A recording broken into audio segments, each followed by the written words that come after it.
Book 2, The Religious Origins. Chapter 1, The Natural and Sacred Obstruction. People are all more or less materialists today, for they are the heirs of the 19th century. They need only be shown some crude mimicry of, quote, mental, end of quote, events in nature or in instinct, and they will fancy that the, quote, mental, end of quote, has been explained. It is whatever is lower that we take to be more real. The superstition of our time expresses itself in a mania for equating the sublime with the trivial and for quaintly mistaking a merely necessary condition for a sufficient cause. The mania usurps the name of scientific integrity and is defended on the ground that it emancipates the mind from delusions about spirit. Yet it is difficult to see how there can be any emancipation in explaining Dostoevsky by epilepsy or Nietzsche by syphilis. To deny the existence of mind is a curious way of ensuring its freedom, but however much I protest beforehand, no sooner do I admit that in instinct and sex there are spontaneous reactions analogous in some respects to those occurring in the Passion of the Tristan myth, then many people will suppose that this settles the matter so far as I am concerned. They are bound to think that the obstruction which has so often cropped up in the course of my analysis of the myth is something altogether natural. To delay pleasure is the most elementary of the wiles of desire. And man is so made as sometimes to subject himself to a semi-instinctive continence for the benefit of the species. Lycurgus, the Spartan legislator, required newly married husbands to remain continent for a considerable time. Plutarch says his reason was that, quote, it kept their bodies in strength and better state to bring forth children, end of quote.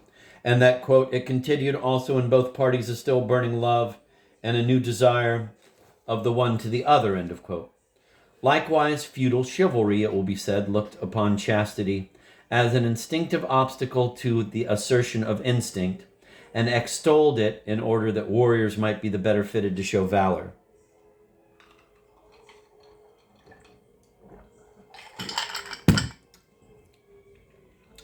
But it is only in relation to life that discipline of this sort can have any value. Not in relation to the mind. Such discipline yields to its own success. It aims at nothing ulterior. The eugenics of Lycurgus were in no way ascetic. On the contrary, he aimed at the better propagation of the species. The processes which secure the perpetuation of life cannot be anything more than the physiological concomitant of the reactions of passion. Of course, passion has to make use of the body and to obey its laws. But to recognize in what the laws of the body consist does nothing to explain, for example, why Tristan loves as he does. In fact, the recognition serves but to render more conspicuous the presence of some additional and alien factor. A factor having the power to make instinct turn away from its natural goal and to transform desire into limitless aspiration. Into something, that is to say, which does not serve and indeed operates against biological ends. The same can be said of suggestions that the motives of behavior characteristic of the romance originated in the sacred customs and taboos of primitive peoples. Nothing is easier than to connect the distant quest of a bride with the custom of nuptial abduction observed among exogamic tribes, and to imagine that prowess was encouraged because it was an undisguised sublimation of much older customs inspired by nature in order to achieve biological selection.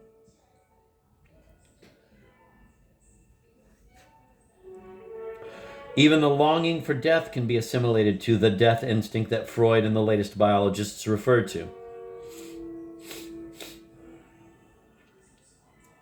But nothing in all this will explain the belated appearance of the myth, still less its localization in European history. Antiquity has left no record of an experience akin to the love of Tristan and Isolde. It is well known that the Greeks and Romans looked on love as a sickness. The expression is Menander's. Whenever it went, no matter how little, beyond the sensual pleasure which was considered to be its natural expression. Plutarch calls love, quote, a frenzy, end of quote. Quote, some have believed it was a madness. Thus, those who are in love must be forgiven as though ill, end of quote. We are thus led to ask whence arose the glorification of passion. which is precisely that feature of the romance which we find moving.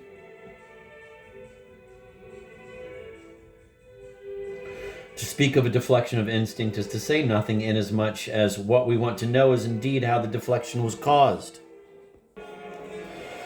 Chapter 2, Eros, or Boundless Desire. Plato, alike in the Phaedrus and in the Symposium, speaks of a frenzy that, spreading from the body, infects the spirit with malignant humors. This is not love as he commends it, but there is, he says, another kind of frenzy or delirium which is neither conceived nor born in a man's soul except by the inspiration of heaven. It is alien to us, its spell is wrought from without, it is a transport, an infinite rapture, away from reason and natural sense. It is therefore to be called enthusiasm, a word which actually means, quote, possessed by a god, end of quote.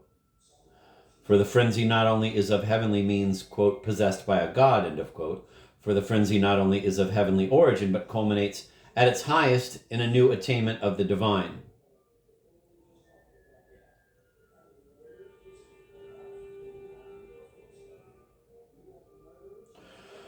Such is Platonic love.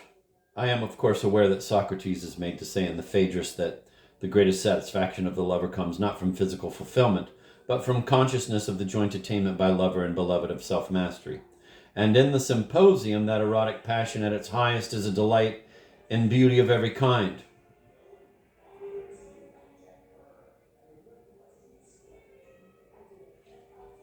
So that the lover who has ascended high enough will descry the supreme, eternal, self-same, and perfect beauty, the reality and substance of that in which everything else called beauty is a participant.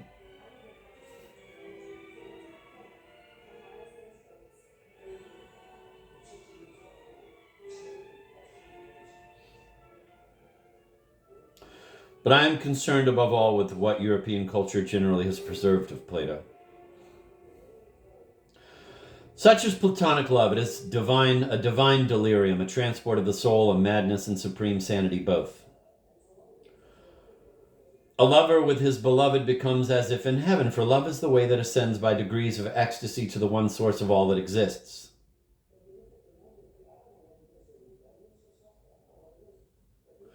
Remote from bodies and matter, remote from what divides and distinguishes, and beyond the misfortune of being a self, and even in love itself a pair.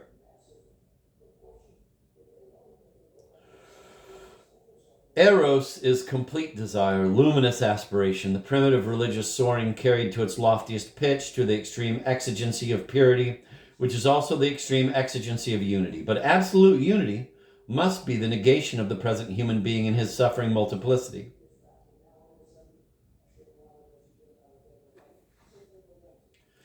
The supreme soaring of desire ends in non-desire. The erotic process introduces into life an element foreign to the diastole and systole of sexual attraction. A desire that never relapses, that nothing can satisfy, that even rejects and flees the temptation to obtain its fulfillment in the world, because its demand is to embrace no less than the all. It is infinite transcendence, man's rise into his God, and this rise is without return. Little has so far been discovered about the antecedents of Platonism, but they are certainly Iranian and Orphic. And through Plotinus and Platonic doctrine of love was transmitted to the medieval world. And through Plotinus, the Platonic doctrine of love was transmitted to the medieval world. That is how the East came to brood over our lives and hence to stir up some very ancient memories. For from the depths of the West, the voices of Celtic philids and bards arose in answer. It was perhaps an echo or some ancestral harmony. All our races come from the East. Or perhaps human nature is given everywhere and at all times to divinizing its desire. I cannot pronounce upon the theory according to which the most ancient of Celtic myths are akin to the Greek, the quest of the Holy Grail being regarded as another form of the quest of the Golden Fleece, the Pythagorean theories of reincarnation as another version of Druidical beliefs about immortality. But whatever that theory may be worth, Recent investigation has detected general convergences in support of the view that the religious beliefs of East and West had a common source.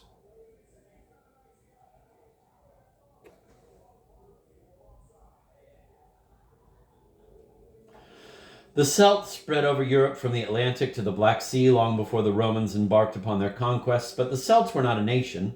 They were loosely held together by a civilization or culture which had its spiritual center in the sacerdotal college of the Druids.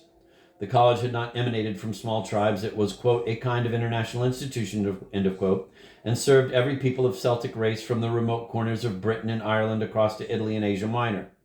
The travels and meetings of Druids cemented the union of Celtic peoples in their feeling of being related.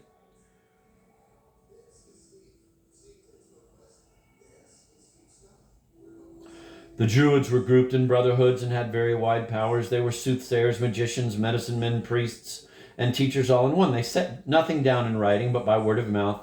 In gnomic verses, they taught pupils for whom the course of instruction lasted 20 years.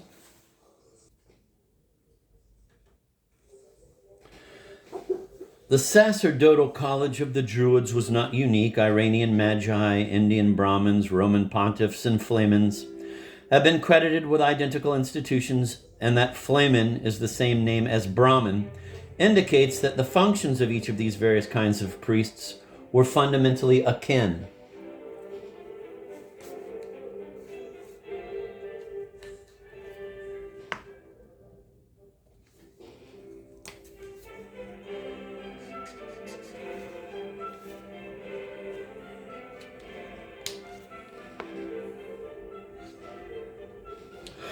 However, as regards the Celts, there is no doubt that they believed in a life after death. They pictured that life to themselves as one filled with adventure, very like the life led on earth, but purified. They even supposed that some of their heroes were enabled to return from the hereafter, and under other names to mingle with the living. It is through this central doctrine of soul survival that the Celts are akin to the Greeks. But every doctrine of immortality implies a tragic preoccupation with death. The Celts, according to Hubert, certainly elaborated a metaphysic of death. They had meditated on death a great deal. It had grown into a familiar companion, whose disturbing nature, however, they deliberately disguised. And Hubert remarks further that in Celtic mythology, the notion of death is found to predominate over all things, and everything discloses it. These statements invite juxtaposition with what I have said above about the Tristan myth, which both veils and expresses a longing for death. Celtic gods, furthermore, formed two opposite sets, light and dark. It is important to stress this fundamental dualism in the religion of the Druids, for that is where Iranian, Gnostic, and Hindu myths converge upon the basic religion of Europe. From India to the shores of the Atlantic, though in the most varied forms, there is expressed the same mystery of day and night and the same mystery of the fatal struggle going on between them inside men's breasts. There is a God of uncreated and timeless light, and there is a God of darkness, the author of evil, who holds sway over all visible creation. Centuries before Manes appeared, this opposition had already been established in Indo-European mythologies. The Iranian couple formed by Ahura Mazda and Ahriman is the classic instance.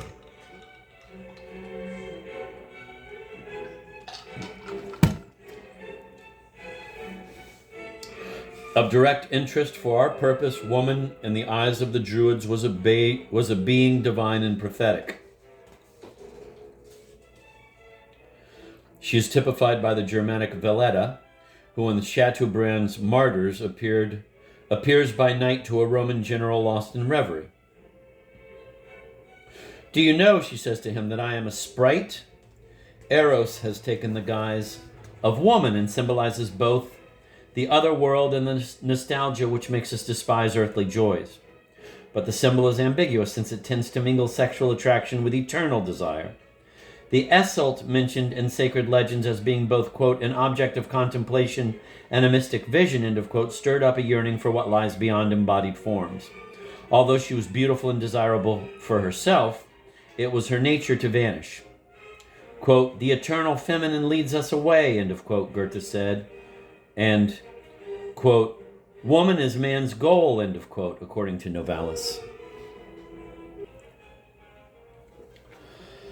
Thus, the yearning for light was symbolized by the nocturnal attraction of sex. In the eyes of the flesh, uncreated broad day was but night, even as our day corresponded for the god dwelling beyond the stars to the realm of Dispater, the father of shadows. There is a kinship here with the yearning to founder shown by the Wagnerian Tristan. Although in the case of that particular Tristan, he yearns to founder only in order that he may rise again into a heaven of light. The night he sings of is uncreated day. And his passion is the cult of Eros, the desire that despises Venus even when in the throes of sensuality, and he imagines he is in love with an actual fellow being. There's been too much talk about Nirvana and Buddhism in connection with Wagner's opera. The pagan background of the West was more than ample for the needs of a magician who wished to brew his love potion with active ingredients. For that matter, it is significant that the original Celtic cult should have survived both the Roman conquest and the Germanic invasions. Quote, the Gallo-Romans were mostly Celts in disguise, so that after the Germanic invasions, Celtic fashions and inclinations reappeared in Gaul. End of quote. Both Romanesque art and the Romance languages witnessed to the wealth of the Celtic inheritance. Later on, it was thanks to the monks in Britain and Ireland, the two countries where the bardic legends had been preserved, and preserved as it happens by the clergy, that Europe was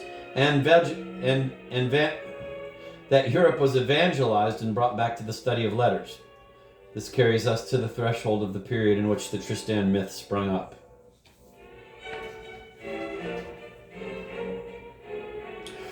However, closer to us than either Plato or the Druids, a kind of Indo-European unity may be seen looming out like a watermark upon the background of medieval heresies. As early as the 3rd century, there spread over the geographical and historical area that is bounded by India on the one hand and by Britain on the other, a religion that syncretized all the myths of night and day, a religion which had been elaborated first in Persia and then by the Gnostic and Orphic sects. This religion actually spread underground, and it is known as Manichaeism. The very difficulty there is today in describing it must be held to indicate something of its deepest nature and the extent of its human importance. For one thing, everywhere the authorities and orthodoxies persecuted it with incredible violence. It was pretended to see in it the gravest of social perils. Its followers were slaughtered, its writings scattered and burned, so that the evidence on which it has been judged originated most often from its foes. The doctrine of the Persian prophet Manes assumed forms that varied widely according to what beliefs were already established among the peoples to whom it spread, Christians, Buddhists, or Mohammedans. In a Manichaean hymn recently retrieved and translated, Jesus, Manes, Ormuzd, and Sakyamuni are invoked one after the other, and finally so is Zardusht, that is to say, Zarathustra or Zoroaster. And there is reason to suppose, furthermore, that the existence of Celtic survivals in the French area of Languedoc provided certain Manichaean sects with a particularly favorable soil. For the understanding of what is to follow, 2 points in particular need to be stressed. Number 1, the fundamental dogma of all Manichaean sects is that the soul is divine or angelic and is imprisoned in created forms, in terrestrial matter, which is night. In the hymn called The Soul's Fate, a disciple of the Savior Manes causes his spiritual self to lament, quote, I came out of light and the gods, here in exile am I from them kept apart. I am a god, of the gods I was born, but now I am made to know pain. The soul's impulse to seek the light has a kinship with the reminiscence of beauty referred to in the Platonic dialogues, and also with the nostalgia felt by the Celtic hero when, having come back to earth from heaven, he recalls the existence of the isle where the immortals dwell. But the impulse is constantly being checked by the jealousy of Venus, who in the hymn just quoted goes by the name of Dibat. Even after a lover has become possessed by the yearning for light, Venus wants him to remain within dark matter. Hence there ensues the struggle between sexual love, and it is a struggle displaying the fundamental anguish felt by fallen angels while confined in bodies all too human. Number 2, it has recently been shown and this is very important for what we are seeking to find out, that the structure of the Manichaean faith was, quote, in essence lyrical, end of quote. In other words, the nature of this faith made it unamenable to rational, impersonal, and objective exposition. Actually, it could only come to be held in being experienced, and the experience of it was one of combined dread and enthusiasm.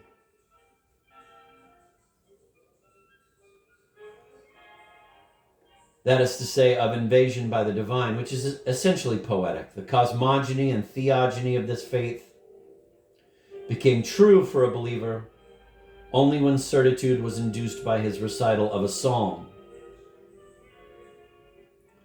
So Tristan, it will be recalled, cannot state his secret, only sing it. Every dualistic, let us say every Manichaean, interpretation of the universe holds the fact of being alive in the body to be the absolute woe, the woe embracing all other woes, and death it holds to be the ultimate good, whereby the sin of birth is redeemed and human souls return into the one of luminous indistinction. We may already attain to light while here below through a gradual ascent which is achieved in the progressive death of a deliberate ascesis.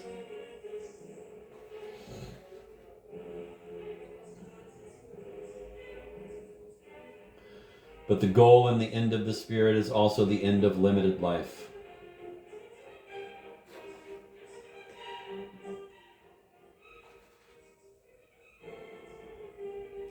But the goal and the end of the spirit is also the end of limited life, of physical life obscured by immediate multiplicity. Eros, object of our supreme desire, intensifies all our desires only in order to offer them up in sacrifice. The fulfillment of love is the denial of any particular terrestrial love, and its bliss of any particular terrestrial bliss. From the standpoint of life, it is this love which is the absolute woe. There we have the broad eastern and western background of paganism out of which the Tristan myth sprang. It has now to be asked how indeed the myth should have come out of this background. What prohibitions and perils compelled this doctrine to put on veils and no longer to proclaim itself except in deceptive symbols, no longer to allure us except by means of the spell and secret incantation of a myth.